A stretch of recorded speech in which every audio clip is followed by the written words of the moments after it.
Hello friends, welcome to my notes 24/7। दोस्तों, जैसा कि लास्ट वीडियो में मैंने आपको बताया था कि ईएसपी ने अपना 2026 का एग्ज़ाम कैलेंडर जारी कर दिया है। तो उसमें जो हमारी पहली भर्ती परीक्षा है वो है समूह 1 उपसमूह 2, जिसके आवेदन पत्र भरने की प्रारंभिक तिथि है 24 दिसंबर से इसके फॉर्म भरना स्टार्ट हो जाएंगे और 7 जनवरी तक आप इसके फॉर्म भर सकते हैं। इसके बाद अनारक्षित के लिए 500 रुपये है एग्ज़ाम फॉर्म की फ़ीस, और SC ST EWS OBC और निःशक्त जन अभ्यर्थियों के लिए जो कि मध्य प्रदेश के मूल निवासी हैं उनके लिए 250 रुपये प्रति प्रश्न पत्र है। इसके बाद हम इसका दिनांक देख लेते हैं कि किस तारीख को आपकी परीक्षाएं शुरू हो जाएंगी।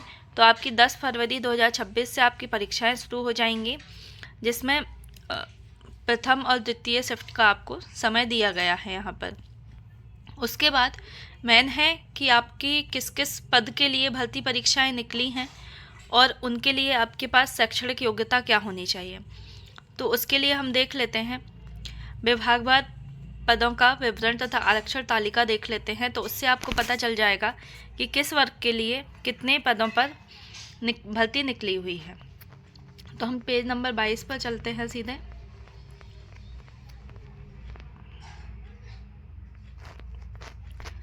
तो यहाँ पर एकजाई रूप से देख सकते हैं कि खंडवा, भोपाल, विदिशा, रीवा सभी जिलों में, लगभग सभी जिलों में भर्ती आई हुई है। यहाँ पर रतलाम, दतिया, इंदौर, भोपाल, छिंदवाड़ा, सतना वगैरह सभी जिलों में आई है। तो आइए देख लेते हैं कि किन किन पदों के लिए क्या क्या शैक्षणिक योग्यता मांगी गई है। तो यहाँ पर आपका जो पोस्ट कोड 1 है वो है मेडिकल सोशल वर्कर के लिए, जिसके 3 पद हैं। अनारक्षित के लिए 1 महिला के लिए 1 ओपन और 1 आपका OBC का पद है, और जिसका कि 32,800 से 1,03,600 आपका वेतनमान है। इसके लिए आपके पास मान्यता प्राप्त विश्वविद्यालय से समाजशास्त्र मेडिकल सोशल वर्कर की स्नातकोत्तर उपाधि अथवा MSW उपाधि होनी चाहिए। MSW होती है master in social development, social worker, master in social worker में आपकी उपाधि होती है। इसके बाद सहायक सांख्यिकी अधिकारी है, जिसमें कि आपके पास किसी भी मान्यता प्राप्त विश्वविद्यालय से वाणिज्य, सांख्यिकी, अर्थशास्त्र या गणित में आपकी 2nd डिवीज़न में PG होना चाहिए। मतलब आपके पास पोस्ट ग्रेजुएशन होना चाहिए द्वितीय श्रेणी में, मतलब द्वितीय श्रेणी तो होनी ही चाहिए। उसके बाद साइकेट्रिक सोशल वर्कर है, मेडिकल सोशल वर्कर है। तो यहाँ पर उनके लिए सारी दी गई हैं कि क्या क्या आपके पास शैक्षणिक योग्यता होनी चाहिए। तो यहाँ पर जैसे कुछ लोग हैं जो स्पेशली किसी चीज़ में करके रखते हैं पोस्ट ग्रेजुएशन, तो ये उन लोगों के लिए ज़्यादा अच्छा होता है। यहाँ पर आप देखेंगे तो मेडिकल सोशल वर्कर की और सहायक सांख्यिकी अधिकारी की आपको लगभग हर ज़िले में देखने को मिल जाएगी वैकेंसी। उसके बाद एक जो वैकेंसी निकली हुई है जो मोस्टली सभी जिसमें काफ़ी लोग वैकेंसी में फॉर्म भर सकते हैं, पोस्ट कोड डाल सकते हैं, वो होगी आपकी डाटा एंट्री ऑपरेटर की, जो कि मैं आपको बता देती हूँ यहाँ पर।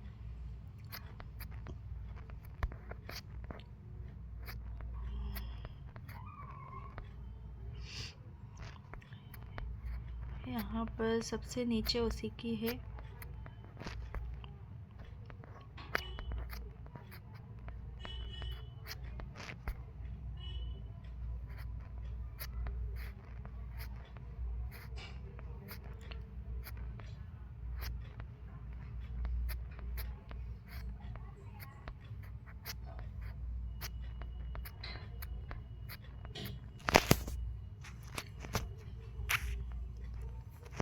यहाँ पर अकाउंटेंट की भी एक भर्ती निकली हुई है यहाँ पर, जिसमें अगर आपके पास कॉमर्स में पोस्ट ग्रेजुएशन है, मतलब आपके पास MCOM है या MBA है और उसके साथ टैली और MS ऑफिस उत्तीर्ण होने का प्रमाण पत्र है आपके पास, तो आप इसमें फॉर्म फिल कर सकते हैं। इस पोस्ट कोड पर आप फॉर्म फिल कर सकते हैं और इसका जो आपका वेतनमान है वो 28,700 से 91,300 है, मतलब आपका 2800 ग्रेड पे इसमें रहेगा।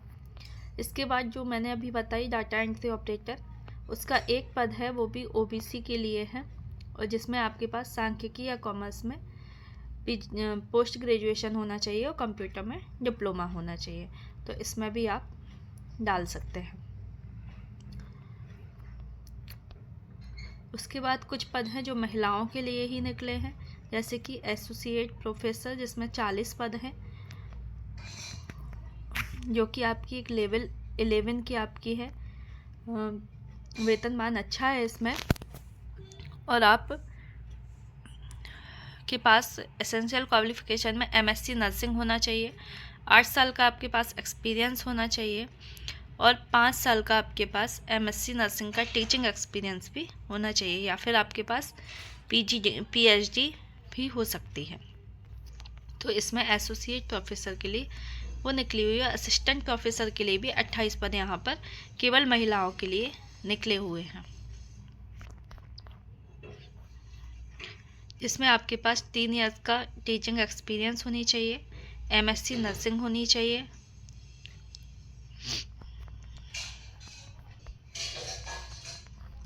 तो ये पद सिर्फ महिलाओं के लिए है। सिस्टर ट्यूटर के भी पद निकले हुए हैं।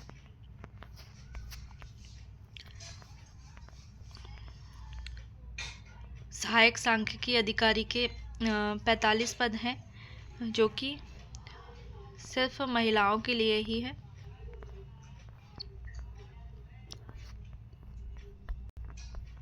तो इस तरीके से यहाँ पर आपको सारे पदों का विवरण मिल जाएगा कि किन पदों के लिए कितने सारी पोस्ट का विवरण मिल जाएगा कि किस पोस्ट के लिए कितने पद निकले गए हुए हैं।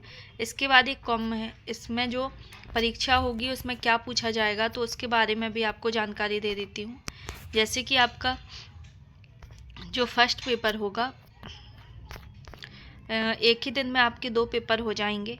उसमें जो प्रश्न खंड आ होगा उसमें आपके 7 विषय पूछे जाएंगे, जिनके लिए अधिकतम अंक 100 होंगे।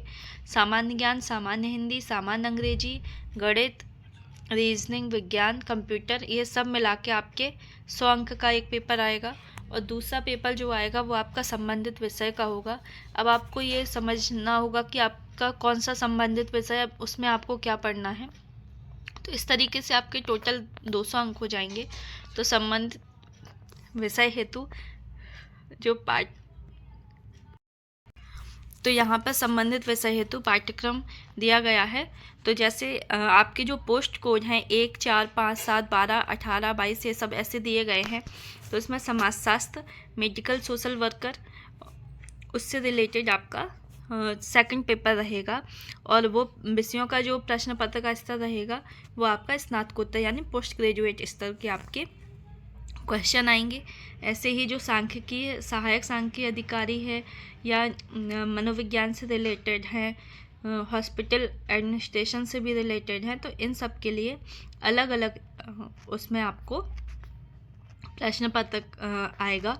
तो जो सेकंड आपका पेपर होगा, मतलब एक ही दिन में जो दूसरा पेपर आपका होगा उसमें एक स्पेशल सब्जेक्ट आएगा जो कि पोस्ट कोड के सामने उसके दिया गया है कि किस पोस्ट कोड में कौन सा सब्जेक्ट आपको पढ़ना है। तो इस तरीके से आप अपनी तैयारी कर सकते हैं। एक कॉमन पेपर आएगा जिसमें 100 नंबर के, जिसमें मैथ, रीजनिंग, हिंदी, इंग्लिश आपकी ये सब आएगी, 7 सब्जेक्ट आएंगे। और एक सेकंड पेपर होगा जिसमें कि आपका एक स्पेशल सब्जेक्ट आएगा। तो इस तरीके से मैंने आपको पूरी डिटेल में इस भर्ती परीक्षा के बारे में बता दिया है। तो इससे संबंधित अगर कोई क्वेरी है तो आप मुझे कमेंट में पूछ सकते हैं।